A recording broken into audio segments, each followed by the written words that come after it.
오늘은 128번째 파라샤 신명기 3장 23절 29절 이하의 말씀들을 공부해 볼게요.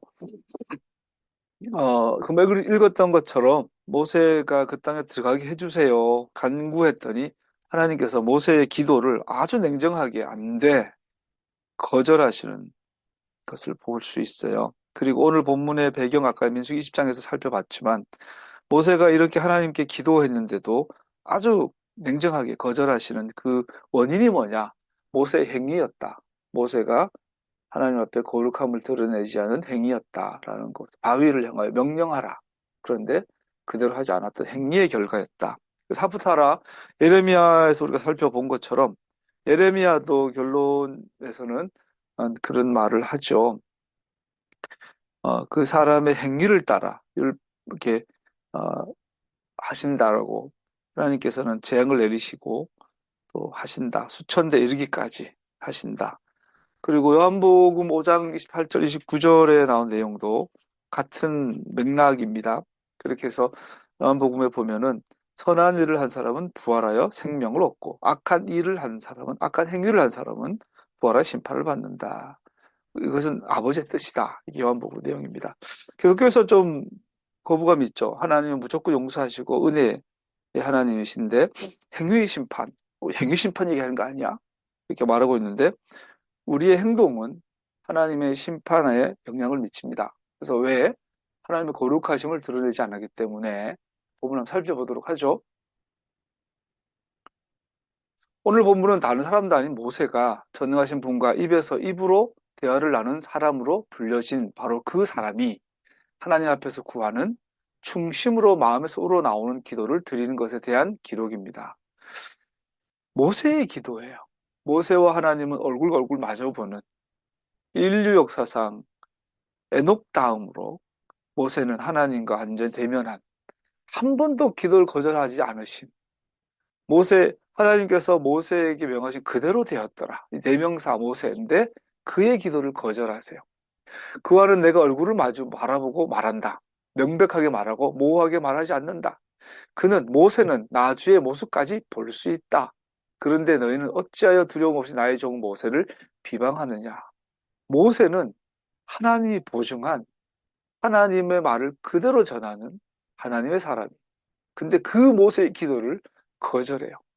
하나님의 사람 모세는 하나님의 명령을 무시한 것에 대한 진심으로 회개하면서 그가 명하신 징계, 즉 민족과 함께 약속의 땅에 들어가는 것이 허락되지 않을 것이며 오히려 그들의 여행의 최종 목적지를 알기 전에 죽을 것이라는 것을 제고하여 주시기를 간청하고 있어요. 하나님 되게 냉정하시죠. 그래서 간청하다, 베트, 하난, 카하난, 하카난, 하난 이 단어는 은혜를 베풀다라는 뜻이고 헤트파일로 어형 변형이 되면서 은혜를 간구하다. 이 말은요, 모세가 진심으로 후회하고 있어요. 회개하고 있어요. 그래서 하나님 한 번만 나를 용서해 주십시오. 내가 평소에 안 그랬지 않습니까? 제가 저 땅에 들어가고 해주세요. 그랬더니 모세가 그렇게 간절하게 진심으로 회개하며 기도하는데 하나님께서 너무 단호하게 안 돼. 너는 못 들어가. 뿐 아니라 너는 여기서 죽을 거야. 좀 굉장히 어떻게 보면 좀 냉정하고 충격적입니다. 모세는 단순히 하나님께서 앞서 선고하셨던 징계, 즉 백성들을 그 땅에 인도하여 들이지 못할 것이라는 결정을 제거해 주실 것을 하나님께 구하고 있습니다. 그렇게 어려운 문제도 아닌데요. 그리고 우리가 이 본문 전후를 보면 모세의 이 기도가 매우 정당한 것도 알 수 있습니다. 모세 하나님 관계가 특별하고 또 모세가 지은 죄가 뭐 그렇게 크게 뭐 죄를 아친 것 같이 보이지도 않고 또 이렇게요. 그 모세와 하나님은 정말 특별한 관계였죠. 서로에게 계속해서 대화했으며 하나님께서는 당시의 능력과 전능의 손을 그와 그의 민족을 광야에서 보호하시고 인도하셔서 그 땅의 입구에까지 데려오신 것을 알게 하셨어요. 모세와 하나님은 정말로 특별한 관계이죠. 그런데 왜 하나님께서는 모세의 충심 어린 간구를 들어주시지 않으셨는가? 우리가 믿는 바처럼 진실한 회개가 우리가 범한 모든 부정적 행위를 극복하기에 충분하다면 왜 하나님께서는 당신이 선택하신 지도자의 간구를 거절하시고 민족과 함께 그 땅에 들어가는 것을 허락하지 않으셨는가? 모세가 진심으로 후회하고 회개하고 은혜를 구하며 간청하고 있는데 하나님께서는 뒤도 돌아보지 않고 거부하시고 거절하시는 것이 있어요. 이 정도라면 우리가 눈치를 채야죠. 이건 단순한 사건이 아니라 메시지가 있다. 하나님께서 말씀하고 계신다라는 거죠. 그것은 가혹하며 심지어 하나님께서 모세를 그렇게 다루시는 것이 너무 독단적으로 보이지 않습니까? 어쨌든 하나님은 처음에는 그에게 바위를 치라고 지시하셨었지만 두 번째 경우 바위를 친 것이 그렇게 하나님을 완전하게 섬긴 자가 40년 여행의 목적을 깨닫게 하는 것을 막을 만큼 그렇게 나쁜 것인가 우리는 다시 의아해할 수 있죠. 이 문제를 좀 자세하게 살펴보면 하나님께서 왜 모세 요구를 들어주지 않으셨는지, 아니 왜 들어주실 수 없었는지에 대한 힌트를 얻게 됩니다. 모세는 주님께서 당신들 때문에 나에게 진노하사라고 했지만 모세는 못 들어가니까 화풀이를 백성들에게 하죠. 야, 니들 때문에 니들이 나를 그렇게 몰았잖아. 이렇게 핑계도 대보는데 과연 하나님은 백성들 때문에 모세에게 진노하셨을까요?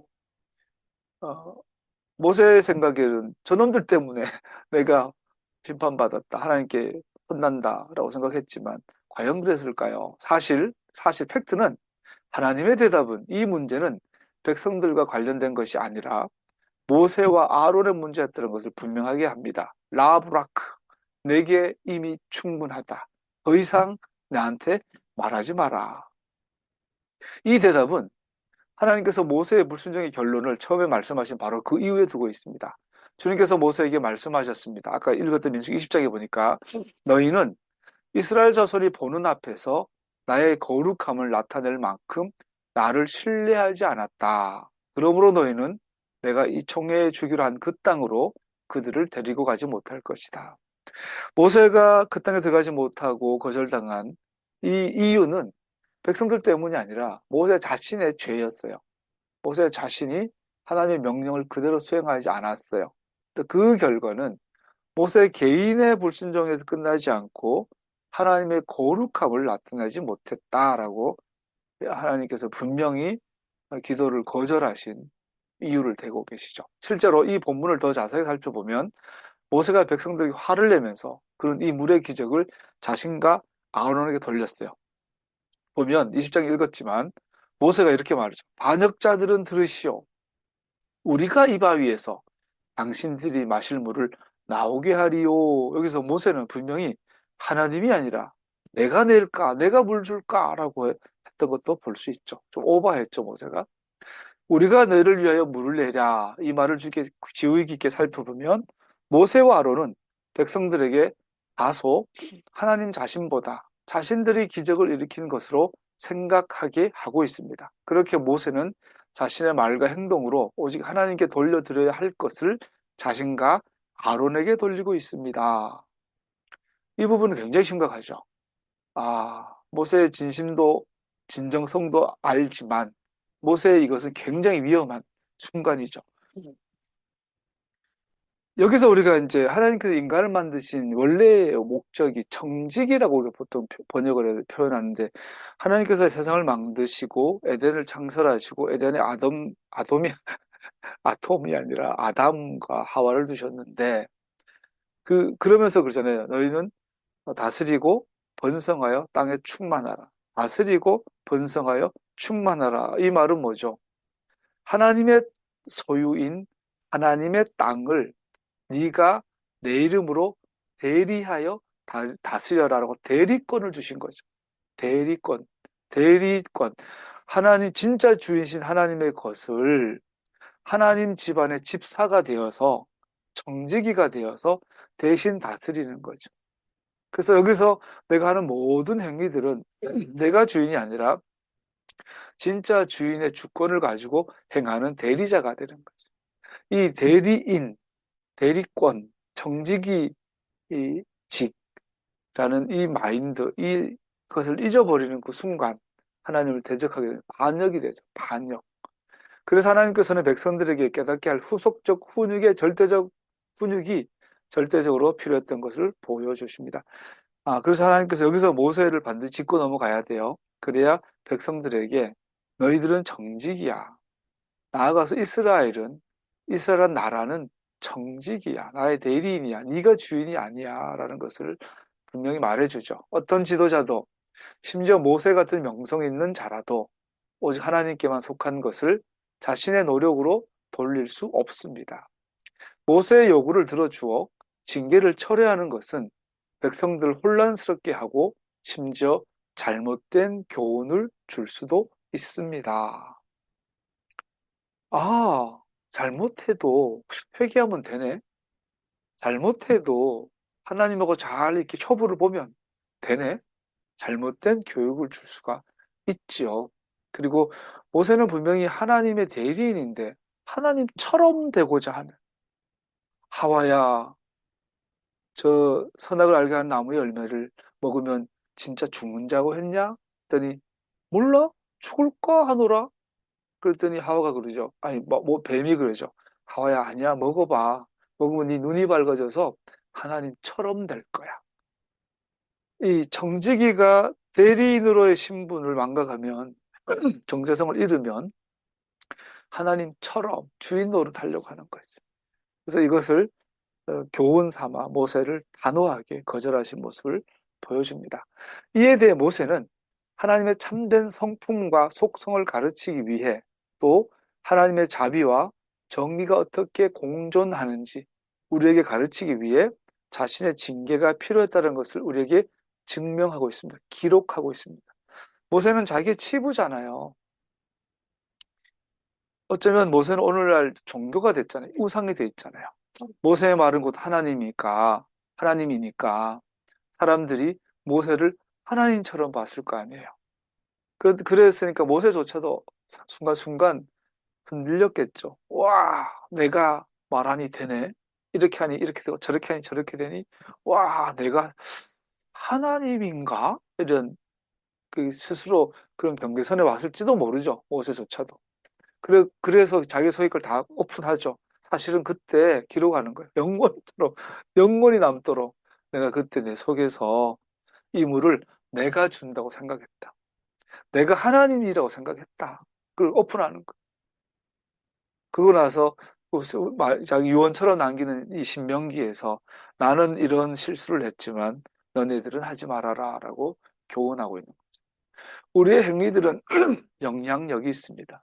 그래서 여러분과 제가 하는 모든 행동 하나하나는 영향력이 있습니다.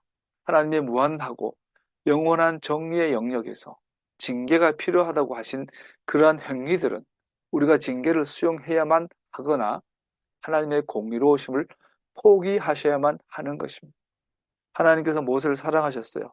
그러나 모세의 실수를 모른 척 해주진 않으셨어요. 하나님께서 여러분들을 사랑하세요.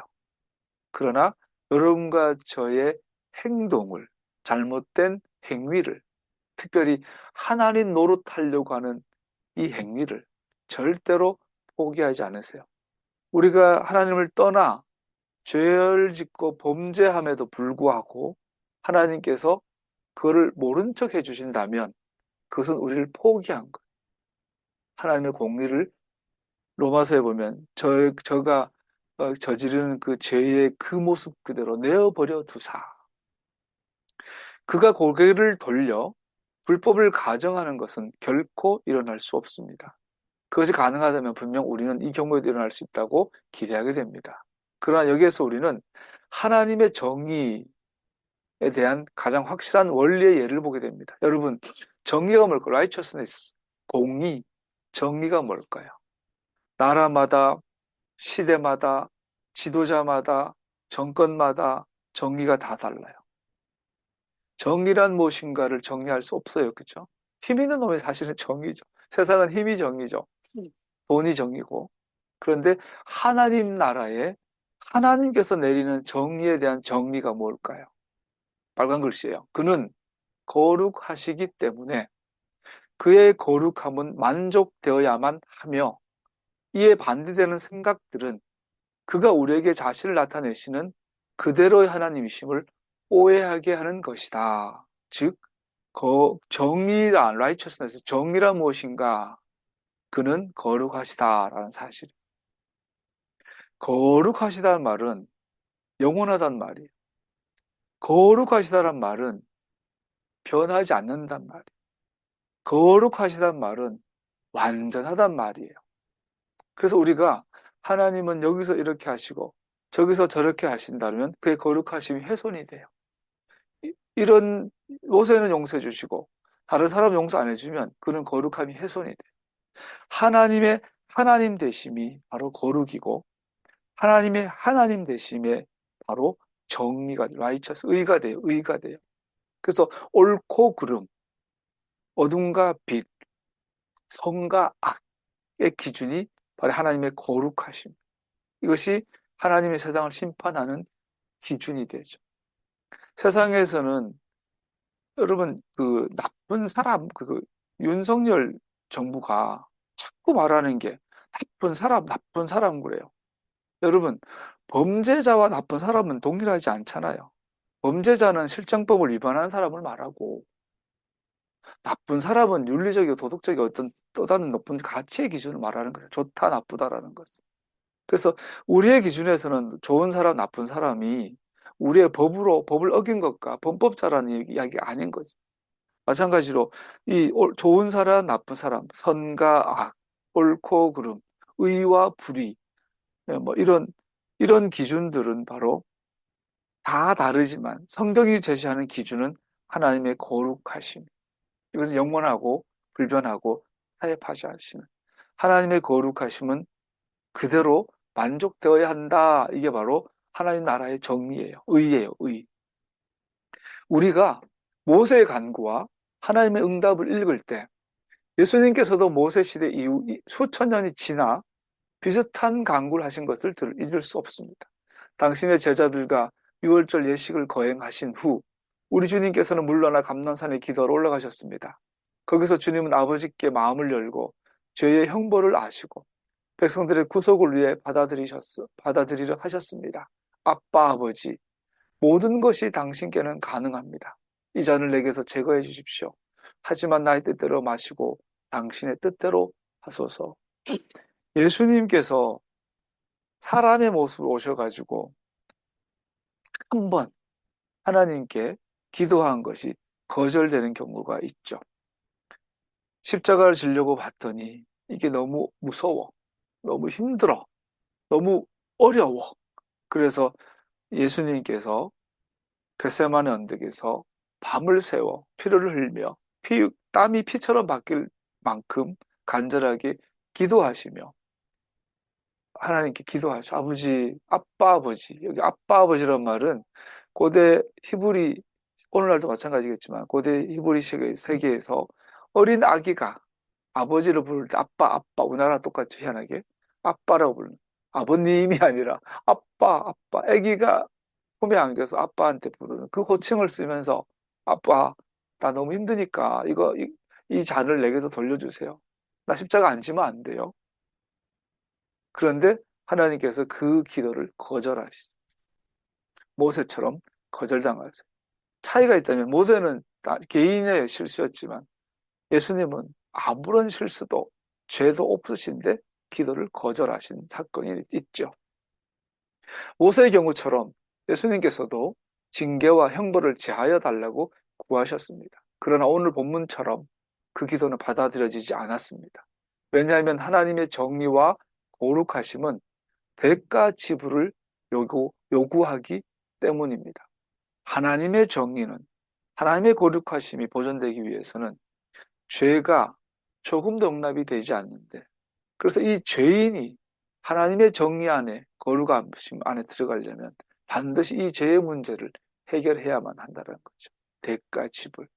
우리는 성경에 기록되어 있는 것처럼 궁극적으로 예수와께서 이런 요구를 하신 바로 그 이유가 그러함으로 우리는 하나님의 공의를 이해하게 됩니다. 하나님의 세계에서 죄의 존재는 그분의 성품에 대해 의문을 갖게 만드는 것이기 때문에 죄는 대가 지불을 요구하게 됩니다. 하나님의 거룩하심이 보존되려면 죄를 용납할 수 없어요. 이 죄를 문제를 해결해야만 되는 거죠. 이것은 예수님의 제자들인 우리가 표준 시두르에, 이게 전통적 유대인들의 시두르에서 매일의 샤리트 예배의 일부분을 다시 고칠 이유가 됩니다. 아케다 우리 시도르 기도문에서 매일 아침에 하는 유대인들의 전통 기도문은 이런 식이었나 봐요. 제가 읽어드릴게요. 같이 읽어볼까요? 우주의 주인이신 아도나이, 우리 하나님, 우리를 위해 우리 조상들의 언약을 기억하게 하시는 우리 조상의 하나님, 당신의 뜻이 이루어지기를, 우리 아버지 아브라함이 자신의 유일한 아들에 대한 자신의 동정심을 억누르고 당신의 뜻을 따라 아들을 도설하려고 했던 것처럼 당신의 긍휼이 우리를 향한 당신의 진노를 억제하시기를, 그리고 당신의 동정심이 다른 성품들보다 강하여 우리를 당신의 기록된 법보다 더 관대하게 대해 주시기를, 당신의 위대하신 선하심으로 당신의 모진 분노를 당신의 백성들과 당신의 도시, 당신의 땅과 당신의 유산으로 주신 토지에서 돌리옵소서. 이게 유대인들이 해오던 전통 유대인 시두르의 기도문인데, 오늘 모세와 십자가에 달린 예수님의 모습으로 봤을 때 이것은 잘못된 기도라는 거죠. 여기 보면 당신의 긍휼이 당신의 진노를 억제하시기를. 하나님은 한 분이시고 당신은 거룩하신 분이시라서 당신의 성품은 서로가 충돌되지 않고 하나님의 공의와 하나님의 자비는 완전히 하나인데, 이 기도문에 의하면 하나님의 긍휼과 하나님의 진노가, 하나님의 자비와 하나님의 공의가 충돌했는데 하나님의 자비가 하나님의 공의보다 더 커서 억제해 주시기를. 이게 유대인들이 수천년 동안 해왔던 기도예요. 그러나 예수님의 십자가의 관점으로 보면 이것은 완전히 잘못된 기도가 되는 거죠. 당신의 동정심이 당신의 다른 성품들보다 강하여, 무슨 말인지는 알겠어요. 무슨 의미로 하는지는 알겠는데 이것은 완전히 잘못된 교리가 되는 거죠. 이 기도의 많은 부분은 성경적 진리와 같지만 결정적 부분에서는 잘못되었습니다. 우리는 감히 하나님의 한 성품이, 동정심이 그의 다른 성품들, 공의와 거룩하심을 넘어서거나 감소시키도록 허락하실 것을 요구할 수 없습니다. 그리고 또한 우리는 당신의 기록하신 법보다 더 관대하게 우리를 대하실 것을 희망할 수도 없습니다. 그렇게 하는 것은 하나님의 하나님 되심보다 더 거룩하지 못하기를 그에게 구하는 것이기 때문입니다. 시편 50편 21절 보니까 이 모든 일을 너희가 저질렀어도 내가 잠잠했더니 너희는 틀림없이 내가 너희와 같은 줄로 잘못 생각하는구나. 이제 나는 너희를 호되게 꾸짖고 너희 눈앞에 너희의 죄상을 낱낱이 밝혀 보이겠다. 교회 다니고 기도하고 예배드리고 헌금하고 전도하고 기도하더니 기도 응답도 받고 그랬더니 네가 죄를 야금야금 짓는데도 아무 형벌이 없고 문제가 없이 있으니 니들 마음속에 하나님께서 날 사랑하시는 건 확실하고 내 기도 들어주신 것도 확실한데 내가 죄를 좀 지어도 괜찮네? 착각하지 마라 라고 말하는 거죠. 오히려 우리가 하나님의 자비하심과 긍휼하심을 구하는 기도를 할 때 깨닫는 것은 그의 맹렬한 진노는 우리 구주 예수와 위에 완전하게 쏘아 부어졌기 때문에 가능하다는 것입니다. 모세는 착각하죠. 바위를 향하여 지팡이로 2번 내려 쳤을 때나 말로 했을 때나 똑같이 바위에서 물이 나왔어요.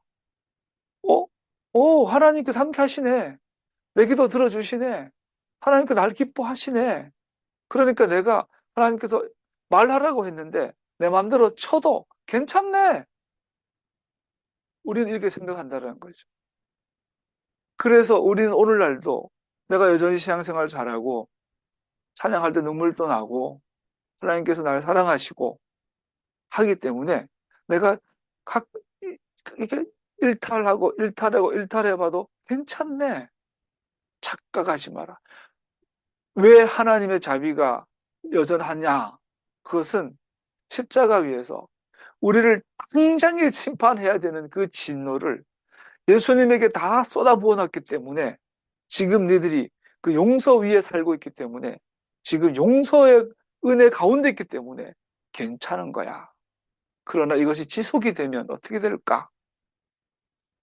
우리는 당신의 거룩하신 법보다 더 관대하게 우리를 대하실 것을 원하지 않습니다. 원할 수 없습니다. 그는 결코 변하지 않는 분이시며 약속하신 것을 어기지 않는 분이라는 것에 대한 신뢰의 기초가 되는 것은 하나님의 굽히지 않으시고 흔들리지 않는 거룩하심임을 우리는 깨닫게 됩니다. 전능하신 분은 오히려 당신의 거룩한 법을 완전하게 신뢰하십니다. 왜냐하면 토라가 요구하는 불순종과 반역에 대한 형벌은 그의 백성들 위에 죄를 짊어지신 예수님 위에 완전하게 쏟아 부어졌기 때문입니다. 전기 울타리 있잖아요. 여러분 전기 한번 손대 본 적 있나요? 전 어릴 때 60촉 소켓 있잖아요. 어릴 때 그 백열돈 60촉이었는데 60촉이라고 했는데 60와트. 한번 실수로 시골 그 창고에서 손가락을 이렇게 집어넣었어요. 그 전구가 깨졌고 전기가 통해 있는 상태인데 나도 어릴 때 나도 모르게 손가락을 집어넣은 거죠. 그때 아마 초등학교 저학년 때인 것 같은데 그 순간에 이 고막 속에서 막 드드드드 소리가 나면서 온몸이 떨리더라고요. 그래서 순간 감전이 된 거예요. 그래서 순간 내 지금 기억으로 몇십 초 정도 드드드드 떨려 나도 모르게 손이 떼져가지고 살았어요. 평생 잊을 수가 없어요. 전기 한번 손댔다가 진짜. 또 한 번은요. 초등학교 들어가기 전인가 봐요. 유치원 때 나이 때쯤 됐겠죠. 놀다가 왔는데 아버님이 낫을 이 숫돌에 갈아서 하얗게 날 서게 해놓고 어디 잠깐 나가신 거야. 그거 이 낫을 마당에 있는 어떤 그 리어칸 값에 올려놓으신 거예요. 그 어린 나이에 나는 칼이 무서운지 몰랐어요. 그래서 그 집에 아무도 없는데 마당에서 그 낫을 이렇게 들고 거꾸로 들고 손을 가지고요. 그 날선 날에다 이렇게 했어요. 지금도 그 몸에 그 기운이 느낌이 남아있는데 씩 하는 순간 뭐가 뜨겁더라고요. 손가락이 아! 그러고 손을 뗐는데 벌써 팍 피가 막 뚝뚝뚝 떨어지는. 너무 놀랐어요. 칼날에 손을 대서 이렇게 하니 손이 잘린다는 사실을 몰랐던 거죠. 저는. 다행히 손가락에 근육만 나갔지 좀만 더 있으면 손가락 나갈 수 있어요. 그 피 흘리고 부쩍 울고 있으니까 막 살려줬던 이야기. 아까 전기 감전된 이야기. 그 이후로는 전기 손대는 거 막 온몸으로 지금도 무섭거든요. 시금철철 나고 전기 만질 때 되면 그거 지금도 가끔 낫을 이래 보면 하얗게 이렇게 이렇게 숫돌에 가라앉는 그 직후를 보면 가끔씩 온몸에 찌릿해요. 그때 느낌이 그대로 있어요. 아직 거의 40년도 더 지난 50년 가까이 지난 이야기인데 아차 그런 느낌이 있어요. 만약 우리가 죄를 지을 때마다 전기 감전되듯이 칼날에 손가락이 베이듯이 번쩍 한다면 다시는 안 하겠죠. 근데 해보면 괜찮거든. 죄 지어봐도 여전히 밥 잘 먹고 하나님을 법을 떠났는데도 여전히 사업도 되고 월급도 나오고 뭐 커피도 마시러 다니고 행복하고 재밌는 영화도 보고 또 그리고 찬양하고 기도할 때 예배도 드리고 가능하거든요. 내어버려 두사. 근데 내어버려 둔 건 아닌데 하나님께서 즉시로 감전돼서 드드드 하지 않게 하시는 그 이유가 뭐냐? 원인이 뭐냐? 우리를 향한 저주의 이 진노를 십자가 위에서 예수님에게 이미 다 쏟았기 때문에 우리에게는 당장 오시지 않는 거죠. 대신에 우리에게 주시는 것은 뭐냐면 후회하고 회개하고 뉘우치고 깨닫고 더 죄를 제가 백이었다면 예수 믿고 용서받고 십자가의 진노의 대속의 은혜 아래 있는 이후부터는 그 100이라는 죄가 90이 되고 80이 되고 이게 경향이 죄를 멀리하고 하나님 뜻대로 가는 그 경향을 보고 계신 거죠. 기다려 주시는 거죠. 근데 만약에 어느 선을 넘어서 이제부터는 별거 아니네. 죄를 짓는 것을 태연히 여기고 여상히 여기고 받아들이기 시작했다면 그때는 문제가 달라지죠. 선을 넘은 그때부터는 하나님께서 손을 대시죠. 그리고 혼내시기도 하고 우리에게 살아있는 동안 하나님의 심판이 오기도 하죠. 근데 이거보다 더 나아가서 더 선을 넘어버리면 그때는 하나님께서 내어버려 두사 끝난 거예요. 여러분, 그렇기 때문에 우리는 자기를 돌아봐야 돼요. 내가 죄를 안 짓는다, 이게 문제가 아니라 내가 죄를 멀리하고 하나님의 의의 길로 가는 경향성 속에 있는지 자기의 삶의 궤적을 가지고 돌아봐야 합니다.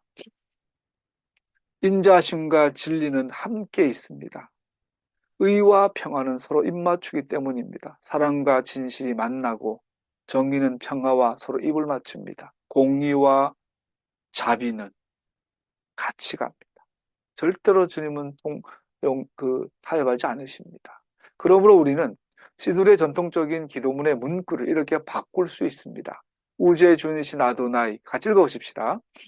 우주의 주인이신 아도나이, 우리 하나님, 우리를 위해 조상들의 언약을 기억하시는 우리 조상들의 하나님의 뜻이 이루어지기를, 아브라함의 아들 이삭을 위해 한 양을 준비하신 것처럼 우리를 대신하여 메시아이신 예수와를 보내셨습니다.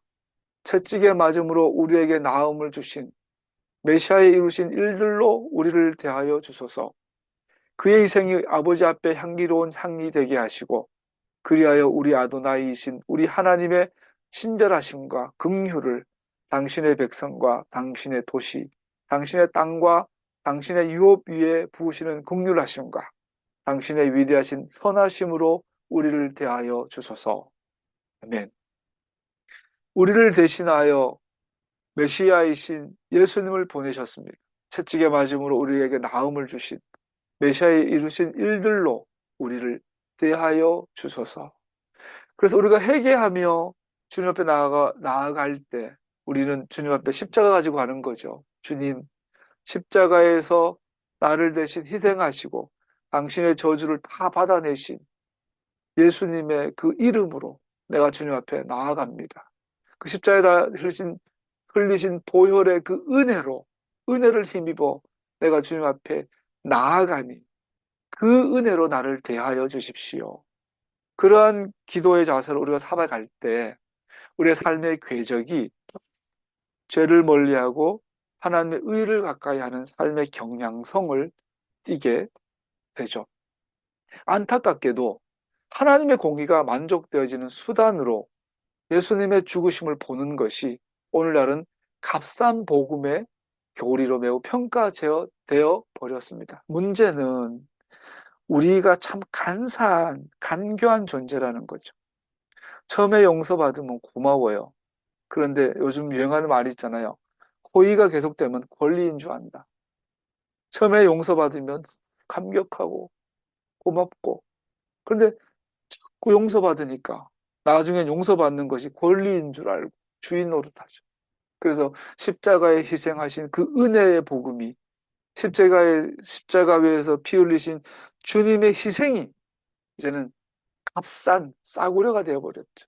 완전하진 않지만 단지 용서받았어. 우리는 그렇게 기도해요.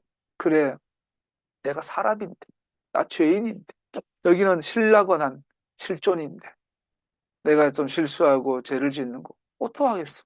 어쩔 수 없잖아. 이렇게 생각하는 것은 결국엔 하나님의 은혜는, 하나님의 자비하심은 언제나 공의가 행해지는 것을 가려버리기 때문에 내가 행하는 것은 무엇이든지 문제가 되지 않는다는 자동차 광고 스티커가 되어버렸습니다. 내가 아무리 죄를 지어도 회개하면 돼. 용서 주실 거니까. 하나님의 공의를 자동차 스티커처럼 회개하면 용서받아요. 그러한 생각은 어떤 이들에게는 값싼 은혜라는 용어로 적절하게 불려집니다. 왜냐하면 죄인이나 하나님께 그 어떤 대가 지불도 없는 것 같이 보이기 때문입니다. 사람들은 하나님께서 간단하게 삭제 버튼을 누름으로 죄가 없어진다는 생각을 가지고 죄에 대한 영원한 결말에 대해 관심 없이 그들의 삶을 살아갑니다. 예수 믿으니까, 나는 구원받았으니까, 십자가의 은혜로 나는 하나님의 자녀가 되었으니까 이제 나는 죄를 지어도 회개하면 돼. 그는 사단의 속삭입니다. 회개해서 되지 않아요. 근데 회개하면 돼요. 문제는 이 회개가 대가 지불인가? 피 흘릴 정도의 대가 지불을 가진 회개일 때, 진심일 때. 여러분과 제가 정말로 회개한다면 피 흘리는 것 같은 고통을 감수하게 되겠죠. 물질적인 손해를 볼 수도 있습니다. 관계가 깨어질 수도 있습니다. 세상에서 버림받을 수도 있습니다. 가장 친한 사람에게 배신당할 수도 있습니다. 회개는 그런 것이에요. 그냥 눈물 띠띠 흘리고 죄송합니다. 이렇게 회개가 되는 것이 아니라는 거죠. 그래서 차라리 처음부터 죄를 짓지 말아야죠. 네가 죄와 싸우되 죽기까지 싸우진 않았다. 바울이 그래요. 우리는 죄와 싸울 때 죽을 각오로 싸워야 되는 거죠. 그래야 하나님께서 우리에게 용서를 적용하시죠. 값싼 회개, 값싼 복음, 값싼 은혜. 그것이 오늘날 사단의 속삭임이죠.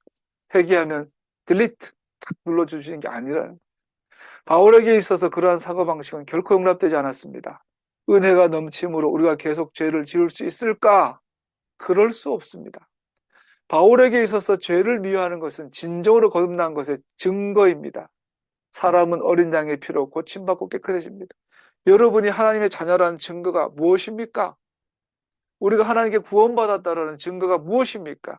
교회 가고 싶고, 성경 읽고 싶고, 예배 드리고 싶고, 기도하고 싶고, 찬양하고 싶고, 믿음의 삶을 살고 싶고, 맞습니다. 구원받은 증거이죠. 그러나 그보다 더 확실하고 더 결정적인 우리가 하나님의 자녀가 됐다는 증거는 회개하느냐라는 것입니다. 죄에 대해서 죄를 정말로 미워하는가? 피를 흘릴 만큼, 즉 손해보고 희생할 만큼 죄를 미워하는가? 죄가 뭐냐? 토라를 벗어난 것. 토라에 어긋난 것을 정말로 피 흘릴 만큼 미워하는가? 그것이 하나님의 자녀라는 증거입니다. 사람은 어린 양의 피로 고침받고 깨끗해집니다. 죄에 무감각해지거나 무관심한 것은, 죄에 대해서 태연해지는 것은 참 신자의 관점이 아닙니다. 나는 완전하지 않아. 다만 용서받았을 뿐이야 라고 말하며 살아가는 모든 사람들에게 이 사실은 강력한 경고가 되어야 합니다. 그래서 사도 바울도 벌벌벌 떨죠. 마지막까지. 무섭고 떨림으로 내 구원을 이룬다. 사도 바울도 마지막까지 두렵고 떨었어요. 죄와 싸우느라. 오늘날은 값싼 복음의 정성기예요. 어제 제가 여러분 수요성 공부 때 요즘 몇 번 반복해서 말씀드렸는데, 썩는 거는 마귀 역사예요. 썩이는 거는. 근데 썩는 것은 내 책임이에요. 우리가 사업에서 뭐 금전적으로 뭐 뒤통수를 맞는다거나 친구한테 배신당하거나 이거는 뭐 썩을 수 있죠. 그런데 역사의 사실에 대해서, 세상의 참과 오름의 가치관에 대해서, 상식과 비상식에 대해서, 뭐 이런 것들에 대해서, 소위 신학에 대해서, 교리에 대해서 3년, 5년, 10년, 30년 동안 썩는 거는 내 책임이에요. 제가 확신하는 건 오늘날 장로님, 권사님들이 유튜브에 쏘가요. 카카오톡에 쏘가요. 문자 메시지에 쏘가요. 쏘기는 자가 교회의 교인들이 됐어요. 뭐 에스더 금식 기도회, 얘네들은 그 국정원 연계해가지고 그 10만 병의 알단 10만 병 알바단 만들어가지고 그것 가짜 뉴스 막 퍼뜨리는 원산지, 최근에 그 통계가 나왔더라고. 기독교의 가짜 뉴스의 원산지에 가장 많은 비율이 에스더 금식 기도회. 얘네들은 교회예요, 교회, 기독교예요. 우리나라 사회에 가장 많은 거짓 뉴스를 퍼뜨리는 게 기독교라고 지금 통계가 나와 있어요. 자, 이게 여상이 행해지고 거기에 대해서 양심이 무뎌졌어. 이게 주를 위한 일이다. 이것이 주를 위한 일이다. 그러면서 기도할 때 그래서 나는 완전하지 않아. 그렇지만 용서받았어. 새빨간 거짓말이라는 거죠. 여러분, 우리가 정말로 참을 구한다면, 정말로 우리가 죄를 미워한다는 말은 죄는 양심이 아니라 윤리가 아니라 도덕이 아니잖아요. 비윤리적이고 비도덕적인 것을 죄라고 하지 않아요. 기독교 아니라 성경은. 성경에서 말하는 죄, 하타, 죄는 관역을 벗어나다, 토라를 벗어나다, 하나님의 말씀을 벗어나는 걸 죄라고 해요. 그 죄의 기준이 완전히 다르죠. 그러면 이 죄에 대해서 무감각해지는 것, 토라를 어기는 것에 대해서 태연해지는 것. 그래서 우리가 정말로 참을 구하고 진리를 구한다면, 하나님 뜻을 구하는데 몸부림치고 정말로 그렇다면 우리는 지속적으로 썩을 수는 없어요. 이승만이라는, 다음 주면 제세 4.3이죠. 다다음 주면 제주 4.3 사건이라는, 보도연맹이라는, 60 항쟁이라는, 4.19라는, 최근에 촛불혁명이라는 이런 사회적 현상, 역사적 현상에 대해서도 지속적으로 쏘는 것은 결국은 내 안에 문제가 있는 거예요. 진리를 구하지 않는다는 증거예요. 참을, 하나의 말씀을 구한다면, 그 말씀이 토라라면, 말씀이라면, 성경이라면, 그 말씀에 위배되는 게 죄라면, 회개라면 다시 말씀으로 돌아오는 건데, 이 몸부림이 있다면 역사적 그런 비상식적 가치에 썩을 수가 없어요. 지속적으로. 결국은 썩는 것은 자기 책임이죠. 여러분, 이거 무서운 이야기죠. 회개란 단순히 윤리와 도덕을 넘어선 이야기인 거죠. 사람은 불의하게 살 수 있다고 생각하며 하나님의 심판의 날에 하나님의 은혜는 그의 공리를 넘어설 것이라고 희망하는 것은 거짓 소망입니다. 내가 주님을 사랑하니 심판의 날에 그가 나를 용서하실 거야. 거짓말이라고요. 토라를 떠나서 불의한 삶을 살며 거짓에 쏘가 살았을 때 하나님의 공의를 기대한다는 것은 거짓이라는 거죠. 용서를 기대한다는 것은 하나님의 은혜가 명백한 어느 곳에나 예수님의 보혈로 얻어진 대가 지불이 있기에 하나님의 은혜와 공의의 균형은 결코 무너질 수 없습니다. 그래서 여러분과 제가 정말 죄를 미워하고 회개의 삶을 산다는 것은 오늘날도 대가를 지불한다는 뜻입니다. 여러분과 제가 죄를 멀리하고 하나님의 뜻을 살아가는 데는 반드시 대가 지불이 있습니다. 십자가입니다. 이 십자가를 지고 나를 따라라. 이 십자가가 너무 무거워, 너무 힘들어, 벗고 싶고 피해가고 싶으면 그거는 이제 더 이상 제자도가 아닌 거죠. 만약 하나님께서 죄를 용서하셨다면, 여러분 예수 믿는데 사는 게 버겁습니까? 저는 어릴 때 많이 속았던 것 같아요. 저도 간증, 최근에는 간증을 제가 싫어합니다. 간증을 많이 들었더니 어릴 때 돌아보면 설교가 다 간증이야. 요즘 시중에 가서 설교집 사서 보세요. 제가 신학교 있을 때 도선에 가가지고 우리나라 유명한 목사들 설교집 다 뒤져봤는데 지금 돌아보니 다 간증집이야. 설교집이 아니라 간증집이야. 간증집. 개인 에세이야. 종교의 기독교 에세이. 간증의 폐해는 뭐냐면 사람을 감성화시키죠. 이 우리의 인생은 굉장히 메마르잖아요. 여러분 예수 믿으면 여전히 메마르고 사는 게 버겁고 사는 게 복잡하고 사는 게 번잡하고 사는 게 쉽지 않아요. 까끌까끌하고 좁아. 미드라 그뭐 미드라시? 아니 미드라시가 뭡니까? 미드 뭐요? 다바르 미드라 미타 다바르 에구 좁아. 미츠라임 좁아. 예수 믿는 삶은 그래요. 근데 그러한 번잡하고 복잡하고 뭔가 메마른 삶 속에서 회개라는 생수가 있는 거예요. 회개라는 것을 통해서 우리 생수를 마련하는 거예요. 대가집을 통하여 하나님의 의와 공의 안에 섰을 때 오는 그 생수. 이것이 우리를 이끌어가는 힘이 되는 거지. 예수 믿는다고 사업이 잘 풀리고 인간관계가 잘 되고 자식이 잘 되고 막 그런 걸로 우리가 달콤한 것을 즐거움을 추구할 수는 없다라는 거죠. 만약 하나님께서 죄를 용서하셨다면 그것은 그의 은혜로 죄를 대신하여 하나님의 공의를 만족시키신 그의 유일하신 아들의 죽음 때문입니다. 이것을 기억하면 우리가 이것을 잊어버리면 안 되죠. 우리의 용서받는 근거는 십자가에 달린 그의 보혈입니다. 다른 말로 말하면 우리는 죄에 대해서 여전히 대가 지불이 요구됩니다. 그리고 이러한 깨달음은 그의 주권적인 은혜를 통하여 거듭한 사람들의 삶의 방식을 바꾸게 합니다. 그리고 이런 진정한 회개는 반드시 그 사람의 삶의 방식을 바꾸게 합니다. 더 이상 속지 않는다라는 거죠. 오늘날 기독교와 한국 교회의 우리의 모습을 보십시오. 내노라는 대형교회 목사님들의 삶을 보십시오. 얼마나 바뀌고 변절되고 되어 있는지. 바울은 실제로 죄의 용서를 받은 사람들을 내주하시는 성령으로 말미암아 토라의 의로운 요구들을 성취하는 삶의 방식을 사는 자들로 특징 짓습니다. 말씀 마무리하겠습니다. 그러면 사도 바울이 말한 우리가 죄를 지을 수 있느냐? 그럴 수 없느니라. 우리를 죄를 여상 여길 수 없고 죄와 피 흘리기까지 죽기까지 싸워야 한다. 이것이 진짜 해결다라고 말한 바울에게 있어서 죄 용서를 받은 사람, 즉 회개하는 사람, 회개의 삶을 사는 사람의 특징이 뭐냐? 토라의 의로운 요구를 성취하는 삶의 방식이라고 특징 짓고 있어요. 바울이 말한 회개의 열매는 토라 라이프예요.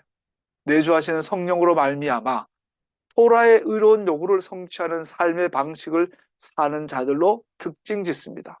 우리는 선한 행동을 행함으로 용서를 얻은 것이 아닙니다. 그것은 불가능합니다. 그리고 일단 우리가 믿음으로 위로부터 난 자들이 되었다 할지라도 완벽한 삶을 살 수는 없습니다. 그러나 우리가 구원의 은혜의 선물을 받았다면 우리 안에는 변화가 일어나고 하나님의 의의 길을 사랑하고 그가 제공하시는 능력을 통해 그 길로 걸어가기 위해 애써 싸우는 변화가 일어납니다. 이 변화는 전방위적이죠.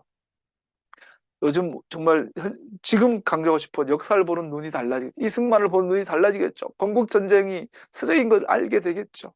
한국교회가 어디서부터 회개하며 어디서 돌아와야 될지를 보게 되겠죠. 크게는 역사, 사회, 우리 시민으로서 동시에 또 나의 가족으로서의 정체성, 또 개인의 정체성, 이 모든 전방위에서 변화가 일어납니다. 하나님의 의의 길을 사랑하고 그가 제공하신 능력을 통해 그 길로 걸어가기 위한 의의 전쟁이 시작이 됩니다. 의는 우리 삶의 방식이 됩니다. 왜냐하면 하나님께서는 우리를 어둠에서 사는 자들에서 빛 가운데 걸어가는 자로 옮기셨기 때문입니다. 의가 삶의 방식이 되는 자가 됩니다. 우리는 의를 위해 애써 싸우며 살아가는데 이는 우리가 될 수 없는 그런 사람이 되기 위해서가 아니라 나의 나된 것과 되어지고 있는 나로 살아가기 위함입니다. 지금 나의 모습, 내가 전엔 이랬는데 지금 이렇게 의의 길로 가고 있고 앞으로도 이렇게 갈 거야라는 이 경향성. 여러분, 회개의 삶, 하나님의 말씀의 의로운 요구를 성취하는 삶의 방식을 가진 사람이 사람이 살아갈 때 세상을 보는 눈이 완전히 달라지죠. 여러분, 그러한 삶의 방식을 사는 사람이 다다음 주면 4.3인데 4.3 사건을 볼 때 제주도에 반란군이 많지요. 빨갱이들이야요. 그들은 죽여도 돼요. 그들을 척결하는데 우리 교회 청년들이 가장 중심이 되었시하여 그들을 축복합니다. 이 hen경지 목사의 고백. 500명의 빨갱이 잡으려고 그들도 정의롭게 법으로 심판해야 되겠지만 3만 명을 죽였어요. 포도연맹이라고 수십만을 죽였어요. 이 역사적인 바른 관점을 가져야 우리나라뿐 아니라 교회도 회복되고 가정도 회복될 텐데 연결되어 있죠. 이상이야. 이 역사를 바로 바라보는 것은 이상이 아니라 우리 현실 세계잖아요. 내 월급과도 관계되어 있어요. 역사를 바라볼 때 월급도 달라지는 거죠.